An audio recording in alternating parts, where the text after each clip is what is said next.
Hey guys, Happy New Year. Welcome over here to CJ Wallace's YouTube channel. I would just want to say thank you, CJ, for being so awesome in everything that you do. If you haven't already, go over to the Wise Guys and Ties YouTube channel. That way you can hit subscribe, because today what we're going to do on CJ's channel is go over an hour-long business success training. This is video 1 of 4. Over the next 3 days, we will be releasing new business credit trainings that you can get from the Wise Guys and Ties YouTube channel. Go ahead and hit subscribe when you go over there. Link is in the description below.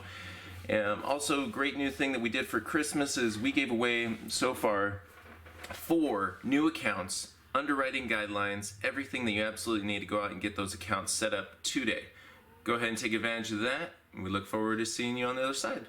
Enjoy the training. Hello everybody, and welcome back. We have an exciting training for you today. We hope you had a wonderful Merry Christmas, and now we're starting to get the vision for what 2020 is going to bring for your business. So over the next 4 days, we have a jam-packed training where with day 1, we are going to be going over business plan. What is the idea and the vision that you have for this business?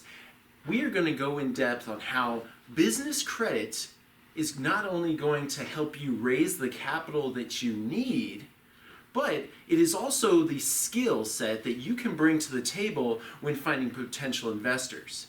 That's what today's training is about. Tomorrow, we're going to be going over business structure.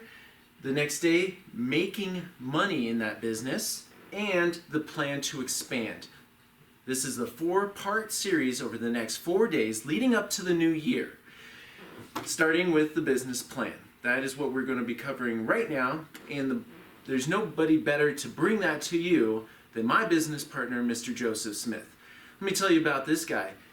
He conceptualized this plan so we could put this into action. My business partner, Joseph Smith, brings to the table the skill set of raising capital. We call him the money guy.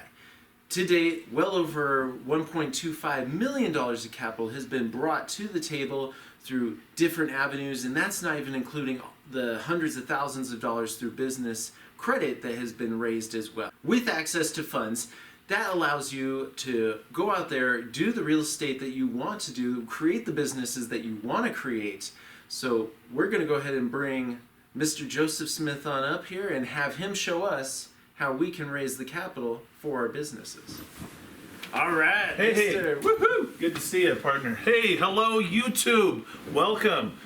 I am so excited to share this training with you today. So we're talking about a business plan. We're talking about raising capital. And I thank you, Ray, for the intro. Folks, the reason why I became the money guy, the reason why I've been able to raise the capital that I have, is because I did it out of necessity. I went through a period of time back in 2008 where, like everybody else, I lost everything, and I needed to find a new gig. Right? For me, I went through 2 foreclosures, which led to a bankruptcy, and that's really hard when you have to, when you don't even know if you can hold a job, and you don't know how to provide for your wife and 4 kids. So I was very motivated to learn how to get access to money, how to start a business, how to grow my business, because, I mean, yes, I want to be a success. Yes, I wanted to make money, but really, my motivation started with, I just like a place to live and something to eat. So here's where we're at today. The most important step is starting with your business plan. What were you put on earth to do? What is it that drives you? What are you passionate about? I can tell you, years ago, I didn't know what that was for me. I just know, I guess I wanted to help people, but I didn't even know how to help people because I needed so much help. I was a charity case. But I had so many people who have helped me along the way, who've mentored me and coached me and taught me. My parents have been wonderful. But I knew that I was meant for something more. Now, do you feel that way? Do you feel like you were meant for something more? Here we are at the end of 2019. We're on the precipice of 2020. And what is it that God put you on this earth to do? What is your purpose? For some of you, if you're like me, you feel like I'm not living my purpose. And so every day it grates on you.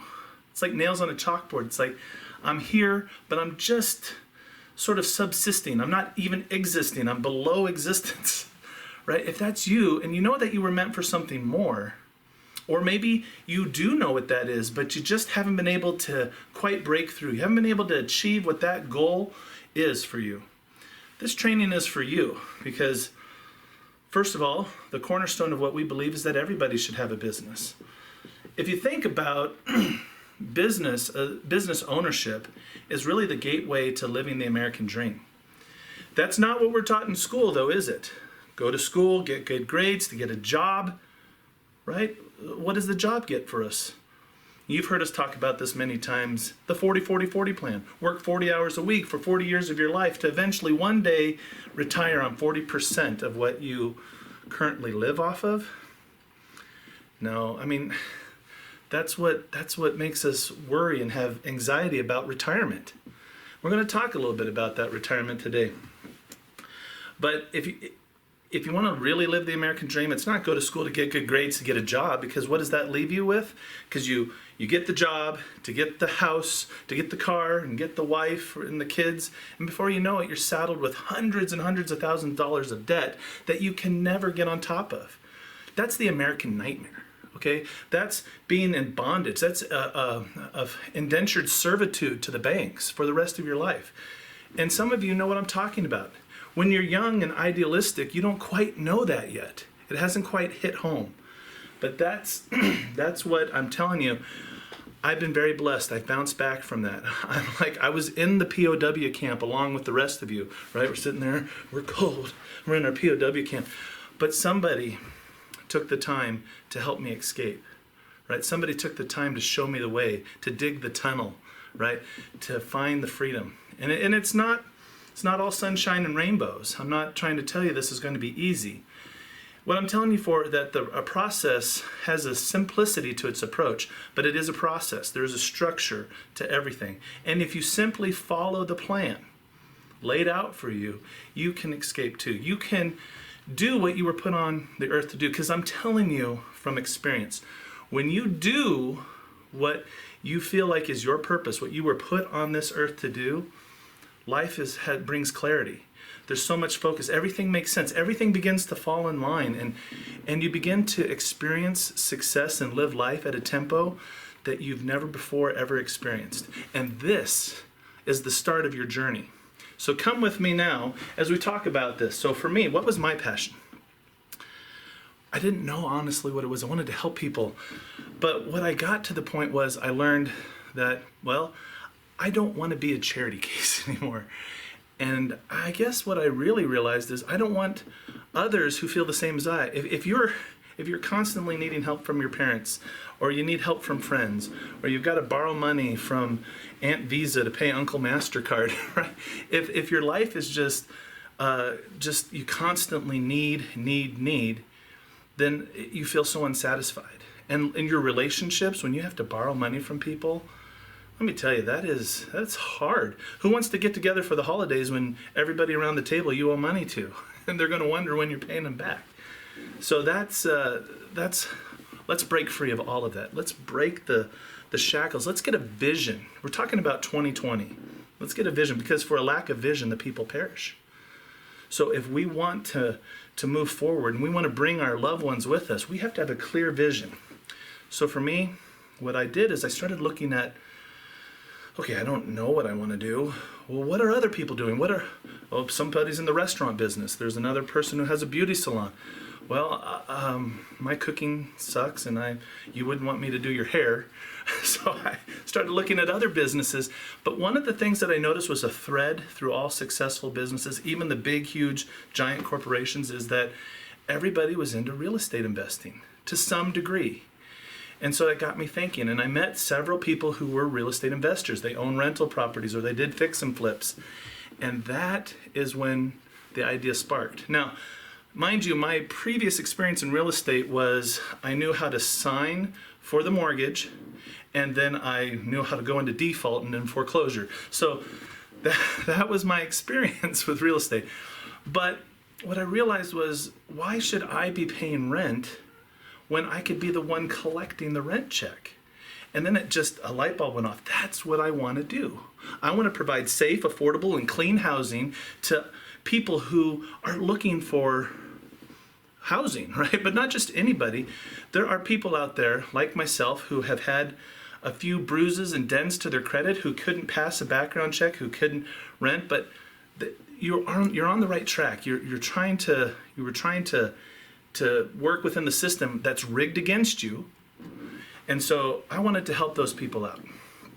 And my previous line of work was social work, and I saw so many families hurting, trying to do what was right, but a system that had failed them because it was designed for you to fail. I'm sorry to say, that's the sad reality. The current systems that we have in place, that are in place by the banks, corporations, and the government, are really designed for you to fail and to become completely and utterly dependent upon those masters, right? So let's fast forward.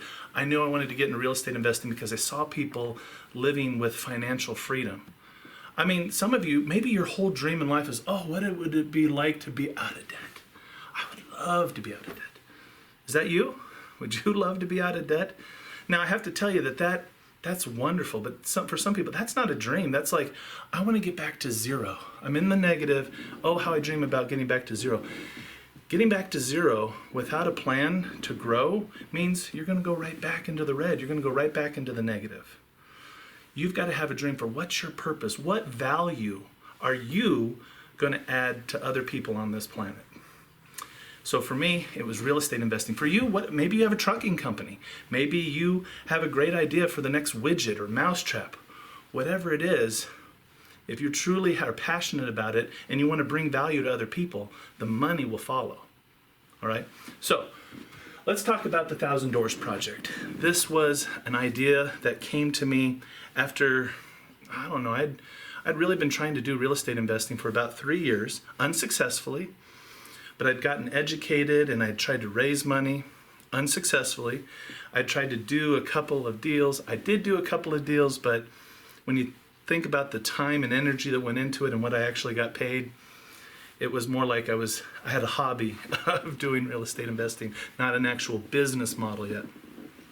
So to start a business, you need a plan. You need a business. You need to structure this all out. Now, I'm not going to go through the outline of a business plan, and you've got to have your marketing and your budget, and you've got to break down all of your operating costs.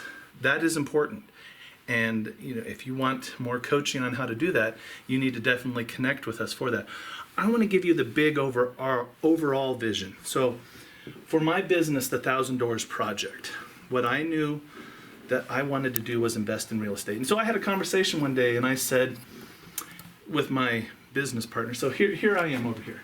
Here's me, and here's my little, so far at this point, unsuccessful business, right? This is my business, and I'm trying to invest in real estate, my little LLC my little engine, and not doing so well.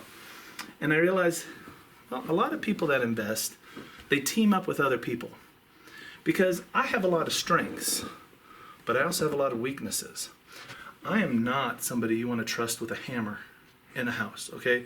In fact, my business partner, Ray Fleming, only lets me go to our projects that we're working on demo day. Because any other day I show up, I always seem to break something and cost us more money. So I needed to partner with somebody that really knew and understood real estate. And that was my business partner, Ray. That's why we call him the property guy, because if you have a problem with any property, you go see Ray. People go to him all the time like, hey, I think I've got a deal. Will you help me run my numbers and look at it and help me see if I understand the rehab cost? Ray is a former contractor and handyman. He prides himself and thinks he can come in with $100 of the ARV, the rehab cost. He's good. He really is. For me, that's not my strong suit. But I knew that I needed somebody like that. So here I am. Here's Ray, and here's his little LLC, and he's doing his handyman work, and he's doing his fix and flips that he does himself. He was the guy that buys the house and then lives in it and then fixes it up and flips it. But he was realizing that takes a whole lot of time, and his wife doesn't really like to live in an ongoing construction zone. Okay, so he knew that he needed to partner with somebody that could help him negotiate deals and find money. So here I am one day and I'm saying, hey Ray, you want to do some real estate? It's like, of course I want to do it. You want to make some money in real estate? Of course I want to make some money. All right, well, you got any money? And Ray's like, no. And he says, do you? And it's like, no, but I think we can go get some. I think I learned how. And so he was interested. So I went over the business model with him and he was like, yeah, let's do that. So we come together and we formed Wise Guys in Ties, right? What a wonderful business. This business was going to be the our joint business. This is a partnership that does property management, but ultimately, what did I talk Ray into? We are going to become experts in business credit. We're going to learn how to raise capital, and we're going to learn how to help other people raise capital through business credit. Now that we're fully on board building business credit and property management, it's time to find money. Well, here's my vision. We need money. We need to raise money, but I can't just say, who wants to give me money? I want to go make money in real estate. It's too vague. I needed to give my investors the vision that I had, the vision that Ray had. And so we came up with a business titled the 1,000 Doors Project. Now, again, I'm giving you an example from my life. You might not be into real estate. I happen to think everybody should, because really technically everybody is really supporting and paying for real estate. It's just whether or not you're paying for your own or somebody else's. But bottom line is, the same principles that we used to put together the 1,000 Doors Project could be used to start a trucking company, could be used to start a hair salon, could be used to start a restaurant, or to fund the patent for a new invention that you're going to go and get producers and distributors and manufacturers and then ultimately retail shelf space to bring your product to market. All of those are how you put together a business plan, and all of that is important. But it starts with the overall idea. So the 1,000 Doors Project, the average rent for a 3-bedroom, 2-bath house in the United States is about $1,000 a month, according to the U.S. Bureau of Labor and Statistics. That comes from the U.S. Census. So people are paying $1,000. So imagine if I own, or if my business owned 1,000 doors, 1,000 3-bedroom, 2-bath houses or apartments, whatever, where somebody's paying an average of $1,000 a month. And I own 1,000 of these doors, free and clear. That's $1 million in gross revenue that would come in every month. Now, I'm going to partner with other people and have to split it. But the way I put this together, my company, Wise Guys in Ties, would make $500,000 a month. Now, when I started putting this together, I was like, I think that I could really live off of $500,000 a month. I don't know about you, that might not be enough. But for me and my vision, if I had $500,000, that meets all of my family's expenses and puts me in the position where I now can help others. I was the charity case, and now I want to contribute to charities. I want to help other people. I don't want to give handouts like I used to as a social worker. I want to give a hand up. I want to show people how they themselves can become business owners. I want to invest in some of my clients' future projects. To do that, I need capital. Now, again, to own 1,000 doors free and clear. Also, one of the cool things is that we love our U.S. Veterans and our active duty. And a shout out to all of you, especially on YouTube. Thank you for your service. Part of the goal of the 1,000 Doors is once we reach and obtain our goal is to take 10% of the money that we make and give that back to our veterans. How do we do that? Maybe we pay off their mortgage as a thank you. Maybe we help them get into their first house. However it is, maybe there's some way that we can help, but we want to definitely contribute to our U.S. veterans and active duty. And to me, when you start conceiving of a business model that not only generates income and helps you to give back, right? Because yes, rental income is awesome, but providing something that people need, which is safe, affordable, clean housing. I don't want to provide some substandard housing or be a slumlord. No, I want the people that live in our houses to have pride of ownership. In fact, I want there to always be a way for somebody who lives in one of our places to, if they want to, lease option it, to rent, to own their house if they love it that much. So that is the goal, the 1,000 Doors Project, to own 1,000 doors free and clear. So my company, when we set this up, is willing to partner with other partners. We are going to provide all of the services necessary to find properties and to put them under contract and to provide the management services over that. And we'll talk more about that in a future training. But more importantly is we need the other half of the ownership of the 1,000 Doors Project to raise the capital. But now that there is a clear vision of what this business is going to do, we can now begin to build. We can now start to build. Now, keep in mind that one of the critical components of this is the fact that we are business credit. We're business credit experts in this business. So let me just tell you one thing. There are a lot of people out there that are asking other people for money, begging for money, wanting to borrow money, looking for investors or investments to invest in their next great idea. But where a lot of those people fail to close the deal and to raise the capital that they're looking for, we're able to secure capital because we bring something to the table. We bring business credit. And I say that because before, when I was trying to run my business over here and start doing fix and flips and get rentals, I couldn't raise any money. Everybody else and their brother was looking to borrow money for real estate. What made me any different? I was brand new. People wanted to lend money to people who were more established, who had done deals, who had more experience and a track record of success. Why would they want to give money to the new guy on the block? Well, I turned that around when I dedicated myself to becoming an expert in business credit, because now I bring something to the table.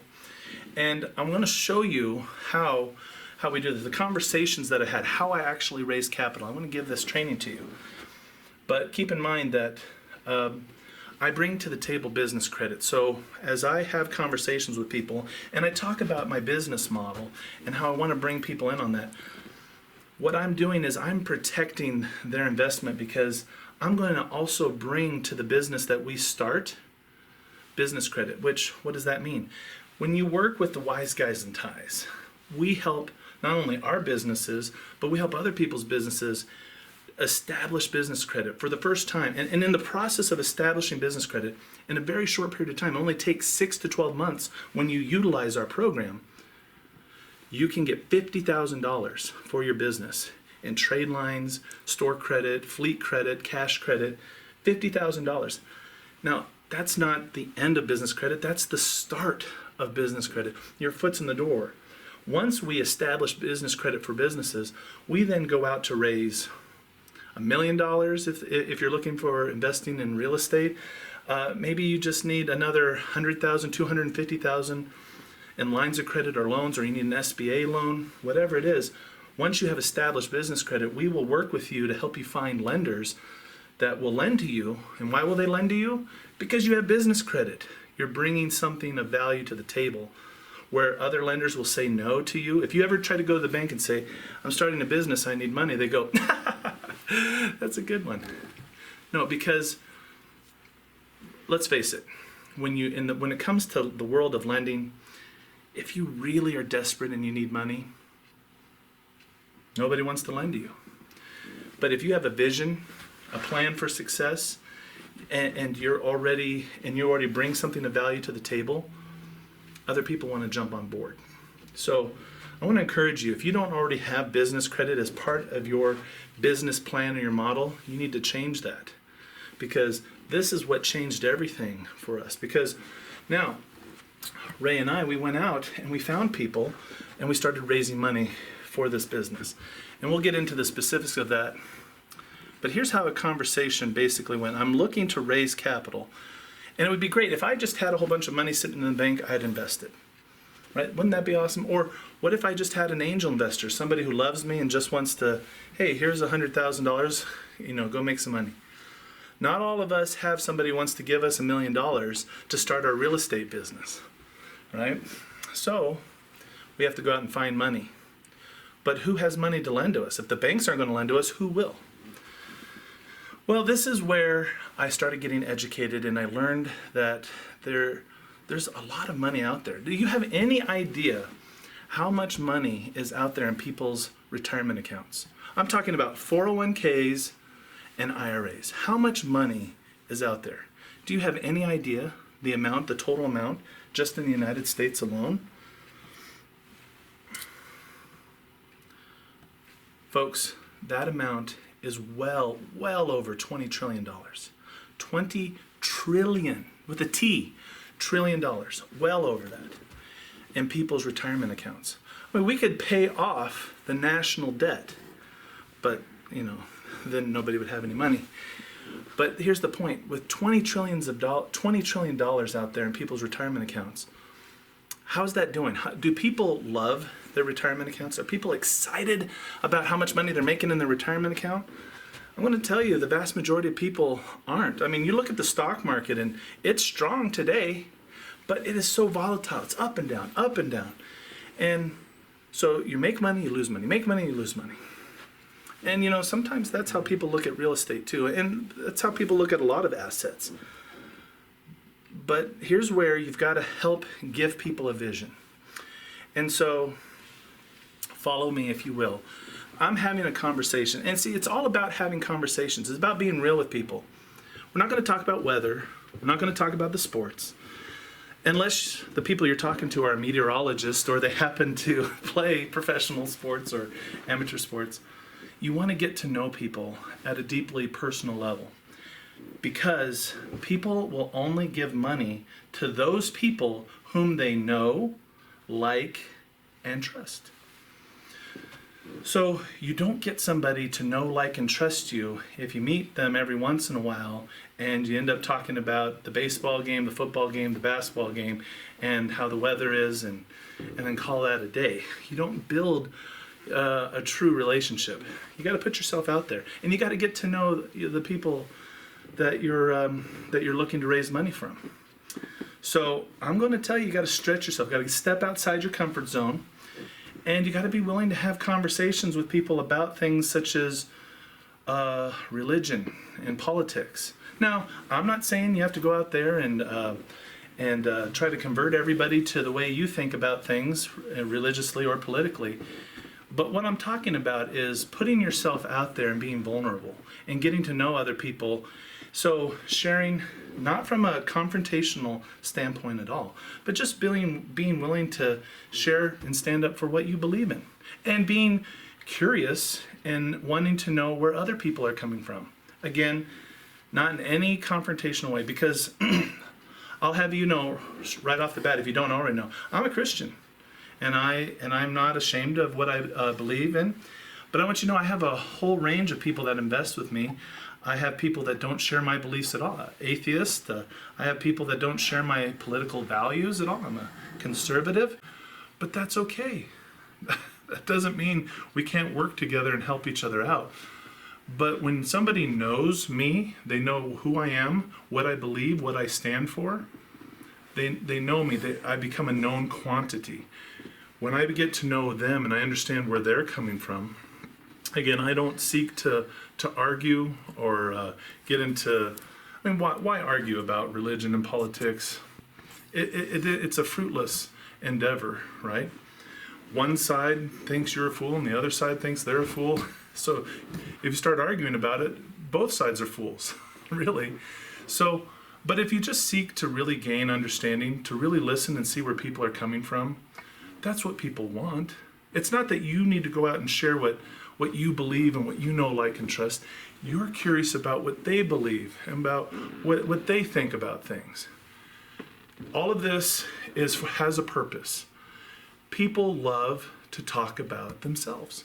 People love to talk about what they think. What's their opinion? People love to do that all day long. So you must put yourself out there. And so when you start asking people what they believe or what they think or what their opinions are, inevitably at some point, religion and politics seems to always come into play. Don't necessarily shy away from it, but don't get confrontational either. But I bring that up because of all the people that I've raised capital with to join in our partnerships, I've been willing to put myself out there.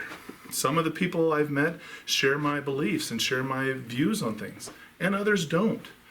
But the fact is that I was somebody who took the time to get to know them and learn more about them and I was curious, not because, oh, I want to get you, I want to try and change your mind on things. I really just wanted to know what you think and what you believe. That's the start of building a relationship. Now, you have to build relationships because a business partnership is a relationship. It's a different type of relationship, but it follows many of the structures of, say, like a marriage. You've got to get to know these people, okay? If you're going to start doing business with somebody, you got to know who you're doing business with. So, in that relationship that you're building, you got to have these conversations. You got to get to know each other. And this is where you begin to truly build this camaraderie. Now, I'm going to tell you that when I start talking to people, I'm willing to talk to people about any subject matter. And so if we've already covered things about what they think about the president, what they think about the Congress, what they think about what's going on with there's always something in the news, right? And people are divided on every issue. So you get to know people and what they're thinking. Then when you start talking and you start getting into their business about, well, how much is your retirement making? Or are you comfortable? How much do you have in your retirement? These questions don't feel like they're left field. Like, oh, what are you doing? We're already getting to know each other on such a personal level that I want to know what your thoughts are on business, on finance. And people have certain views about that. So you get to start talking with people, you get to know them, and you're just seeing where they're at and how they're doing. And these conversations, it takes time. I talked about building a relationship. People come up to me many times. They're like, "I need your help. I need to get access. Like you have lenders. Could you help introduce me to them? And maybe they'd lend to me." And so I tell people I'm more than happy to introduce you to the people that lend me money, but I don't know if they're going to lend you any money because I've built a relationship with them. You have to do the same. And then I've had people say, well, how long is that going to take? Well, I'm like, well, let's think about this. How long does it take to build a 1-year relationship? How long, if you were in a marriage for 10 years, how long did it take to build that 10-year marriage? Right? It becomes kind of obvious what the answer is, right? You have to put the time in. So for 3 years, I built relationships. If you're thinking about starting a business and raising capital and you need money, you're going to start looking to the people that you've already built relationships with. Now, how do you, if you don't have any relationships, how do you start building them? Well, you got to start getting to know people. You got to put yourself out there. You got to go and where are people meeting? Right? People that are interested in the same things that you are. Go on to Meetup. Go find out what people are doing on Facebook. Whatever's out there, start meeting with people. Build relationships. Be genuine and authentic. Okay, so with that being said, so what are the conversations? How do you actually start raising money from somebody? Well, first of all, you start finding out who has a 401k or who has an IRA. Now, do you have one? Right? Do you have a 401k or an IRA? If you don't, you should. Because if you don't have one at your job, you should start a business and then you should build a 401k or an IRA into your business. I mean, everybody should have one. So, with that being said, if you don't, if I say, who here by show of hands has an 401k or an IRA? If your hand's not up, then I would say, well, who here knows somebody who has a 401k or an IRA? And you start thinking, well, does Uncle Joe? Does Aunt Susie? Does my cousin Jeff? I mean, who has it? What about other people that I know? People at my gym, people at church, people that I commute with to work. And then all of a sudden you start realizing, okay, maybe I know somebody. But if you're still the person like, I don't even know anybody who has a 401k and IRA. Well, right there, I'm going to tell you that, look, think about your financial situation and think about your closest 5 friends, okay? Your finances are going to be a mirror of your 5 closest friends. So if you're broke and your 5 closest friends are broke, it's time for you to start building some relationships with people who aren't broke. All right. I want to encourage you to join in. We're going to start hosting mastermind sessions in the month of January. Start coming and joining with us and start hanging out with people that are changing their lives. Or meet with people locally. But start surrounding yourself with people that are, okay, let me put it to you this way. Never take advice from somebody that you wouldn't want to trade positions with. I own $1.25 million in real estate. That might mean nothing to, I know real estate investors who have $20 million portfolios, right?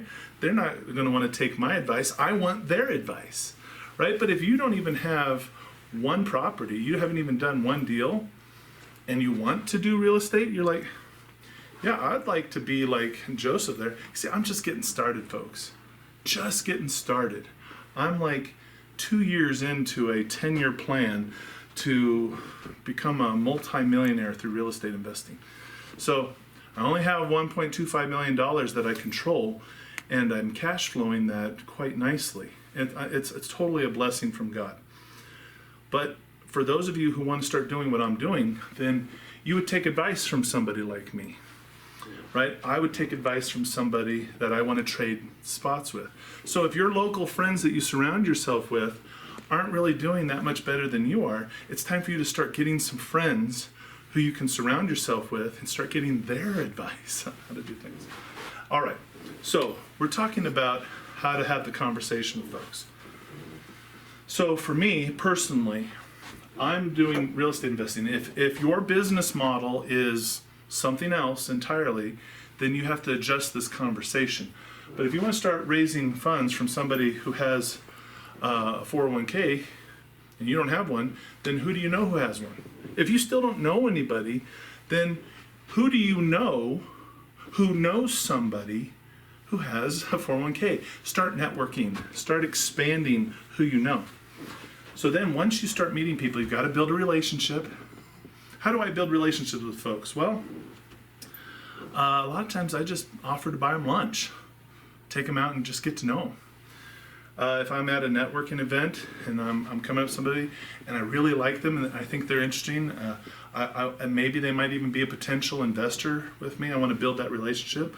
I say, I'd like to take you out to lunch. Will you let me buy you lunch? I want to just get your idea on a couple of things that I'm working on. And people are like, sure, yeah, let's talk.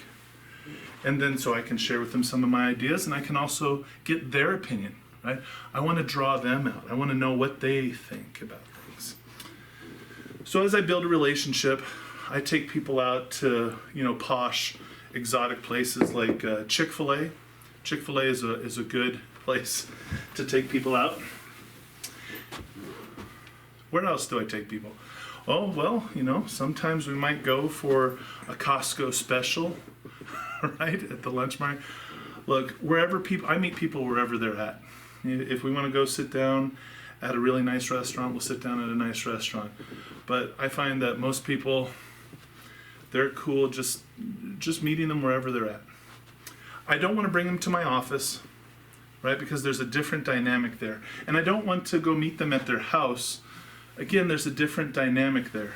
I want to meet in a neutral place where each of us feels like we're safe. We're on equal footing. And so then we just start having conversations. Now, again, I told you I wanted to know their opinion about things, and I talk about current events, or as they tell me about their life and they're a parent or a grandparent, I'm asking them about their kids, and a lot of people are very invested in that. And then I'm asking them about their hobbies. I'm asking them about, what do I avoid talking about? I avoid asking people about their work, because that's the last thing people want to talk about. Now, sometimes it just comes up, but I make sure I don't bring it up, right? So if they talk about their job, then I'll ask them a little bit about that, to draw them out. I want to build the relationship with them. So as we start talking in the conversation, it always ends up, well, what do you do? What do you do for a living, right? I don't ever ask that question, but people will ask that of me, and then I'll reciprocate and say, well, what about you? What do I do for a living?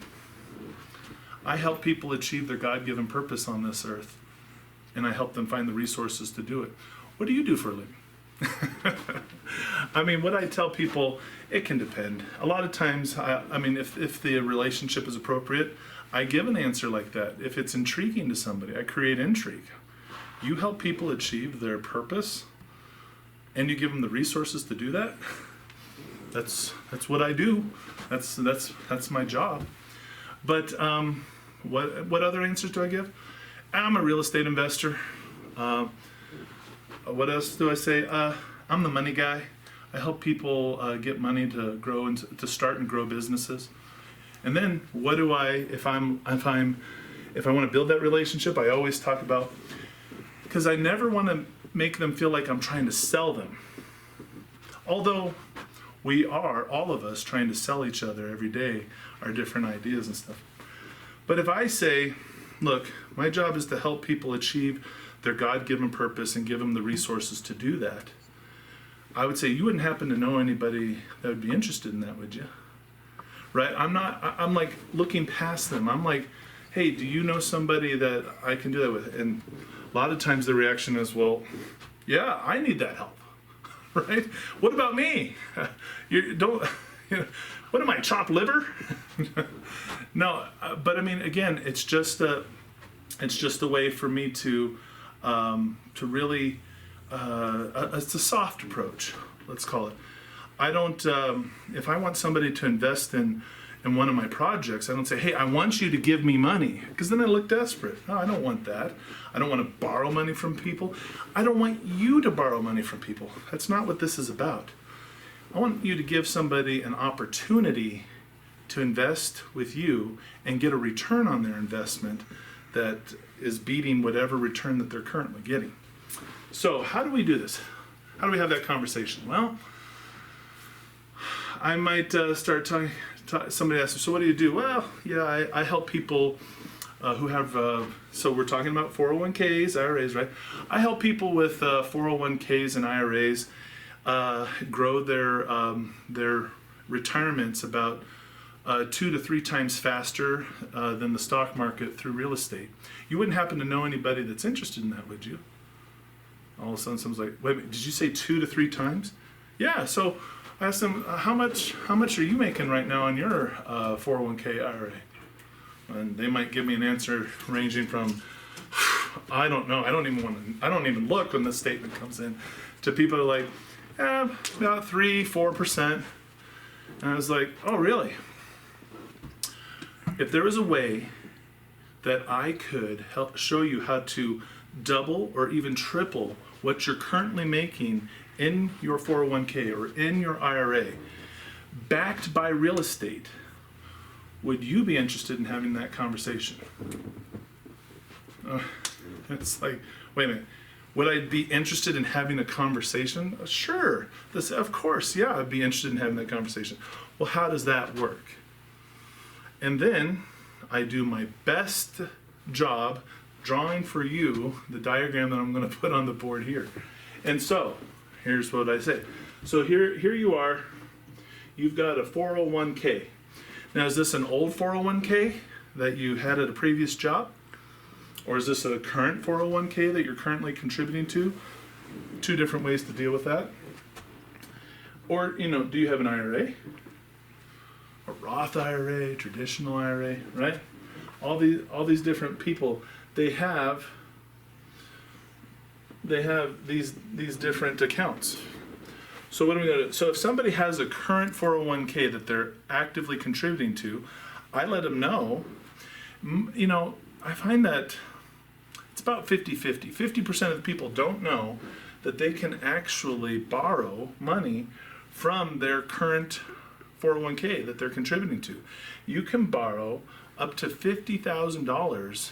Well, you can't go more than 50% of what's in the account, but you can't exceed $50,000 a year. So, if they have $100,000 or more in their 401k, they can borrow $50,000 like that. You go to your HR department and they cut you the check for $50,000. Now, we're not talking about an early distribution, nothing that you're going to pay taxes and penalties on. We're talking about borrowing against your 401k. You have to pay it back with interest, which is usually the prime rate plus 0.25%.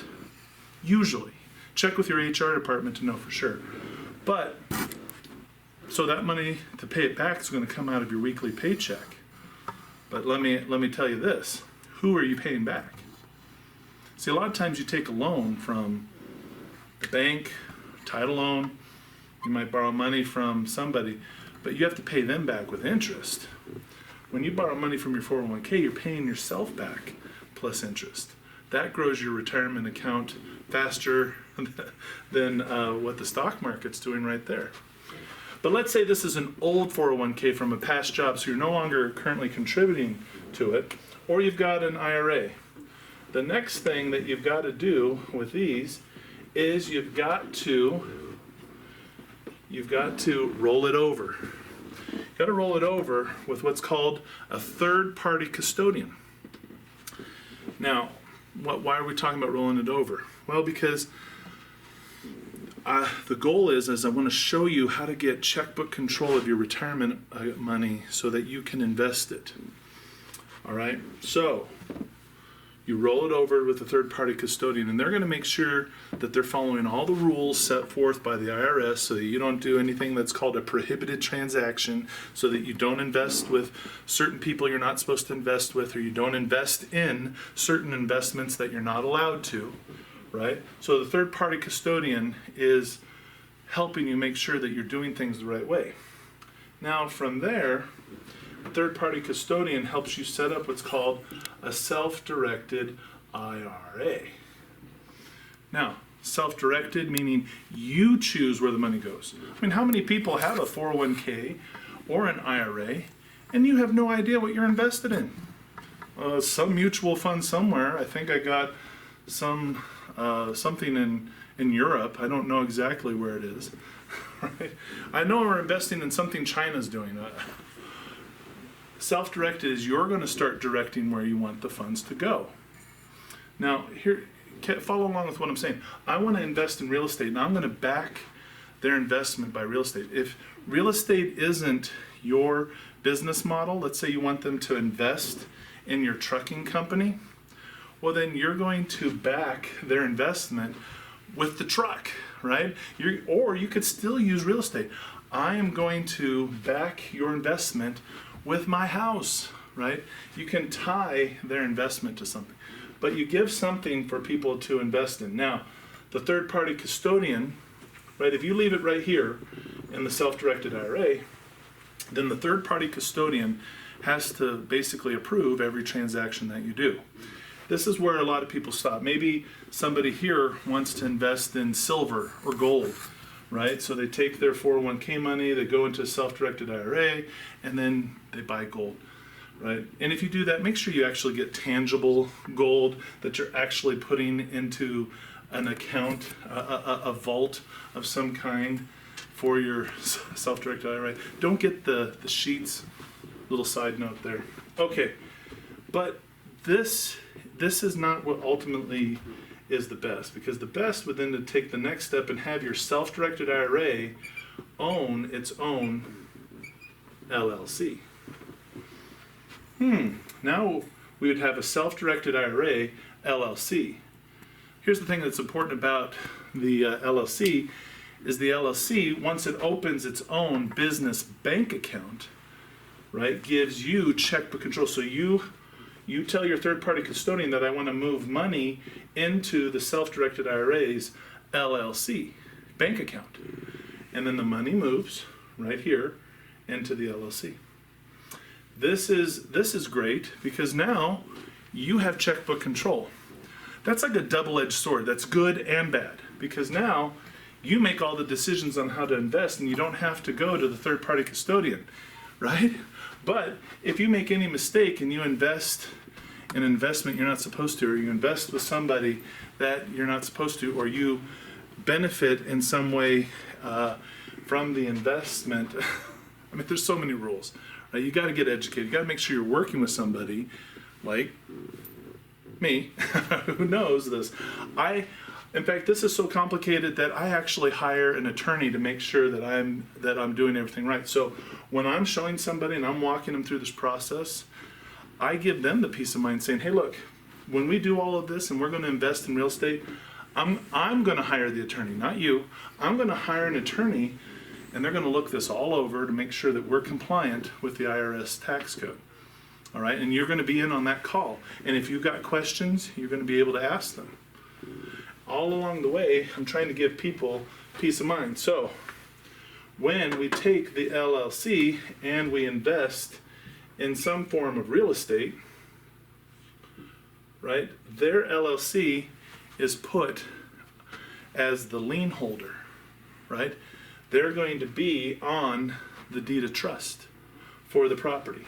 So if we fix and flip this property and we sell it, then the sale, so actually there's actually one more step before we get into the property.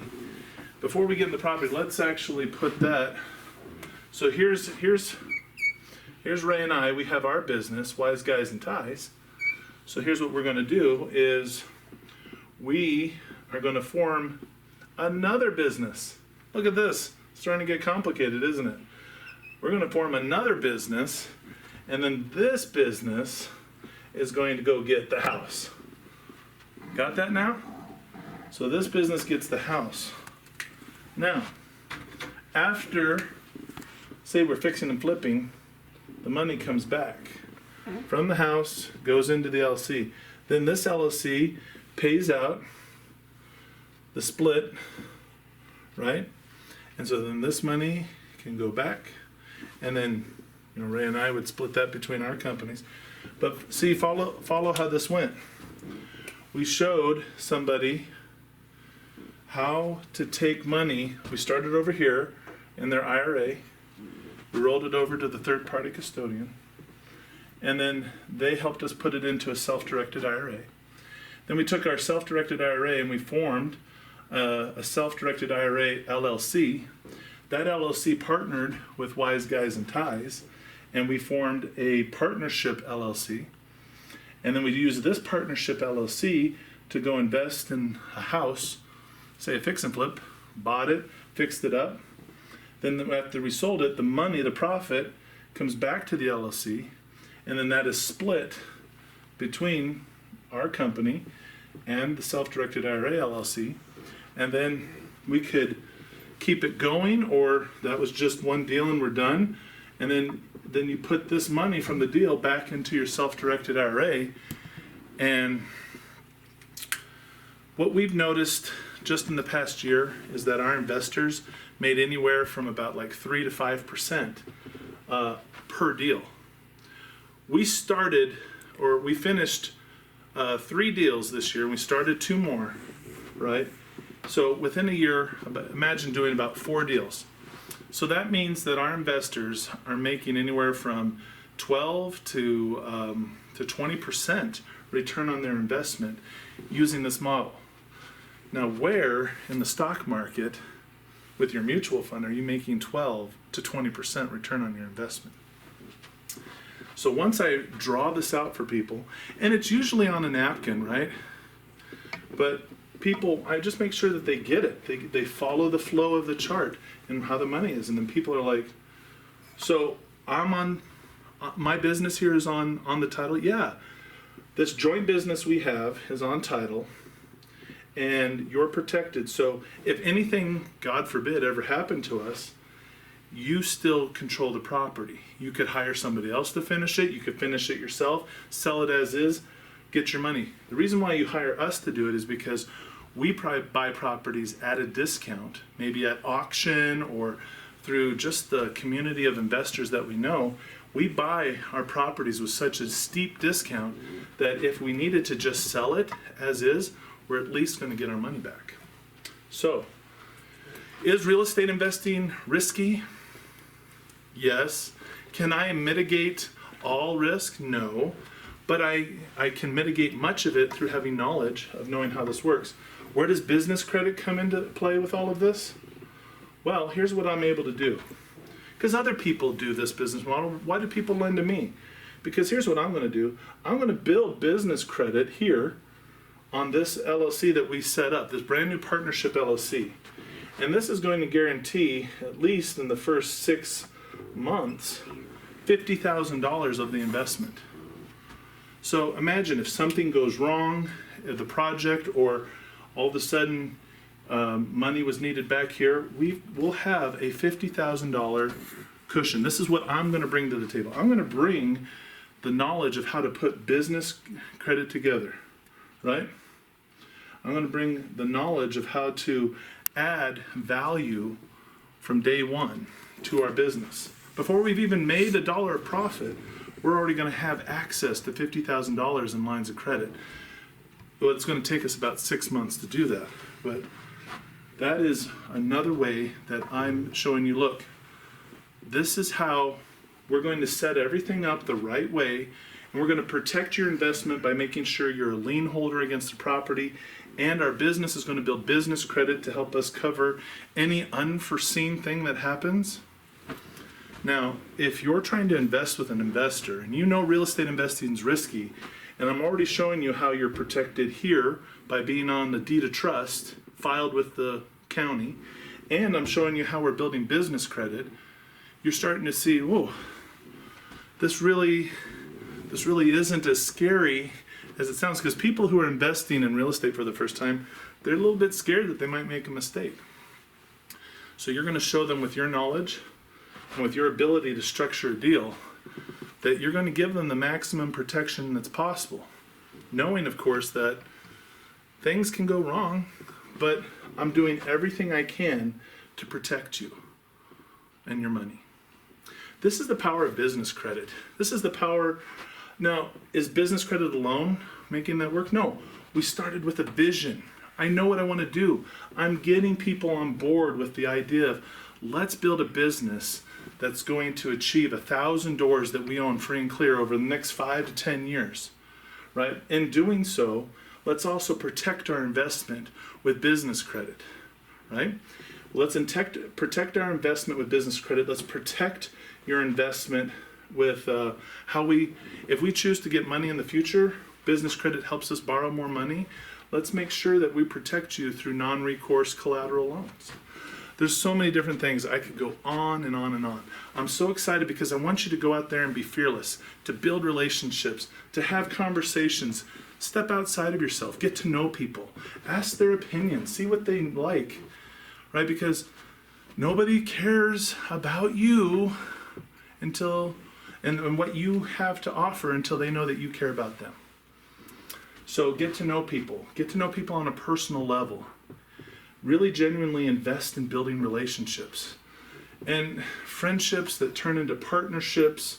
Like my friendship with Ray and my partnership with Ray is enhanced.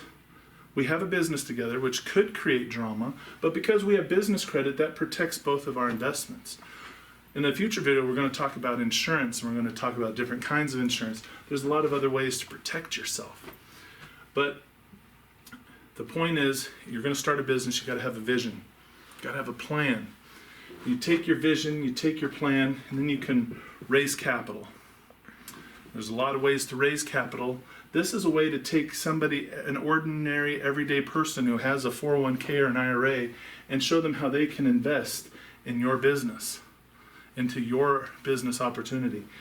And what are you going to do that's different than everybody else out there is you're going to build within your business model, your plan, business credit as a means of protection, a catch-all. If something goes wrong, we've got some business credit to take care of it. If we need access to some extra capital, I'm not going to come to you and ask you for more money. Instead, I'll use the business credit. So this is powerful.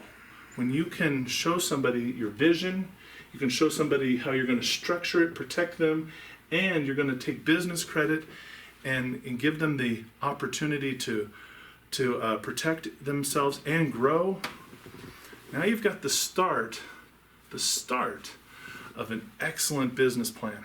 You've raised the business plan, you put the business plan together, you raise the money, and now it's time to structure this deal, to make some money, and to grow the business.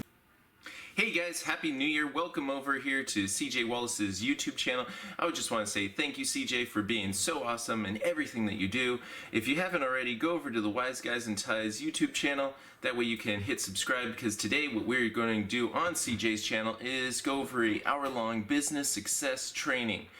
This is video 1 of 4. Over the next 3 days, we will be releasing new business credit trainings that you can get from the Wise Guys and Ties YouTube channel. Go ahead and hit subscribe when you go over there. Link is in the description below. Also, great new thing that we did for Christmas is we gave away so far 4 new accounts, underwriting guidelines, everything that you absolutely need to go out and get those accounts set up today. Go ahead and take advantage of that, and we look forward to seeing you on the other side. Enjoy the training.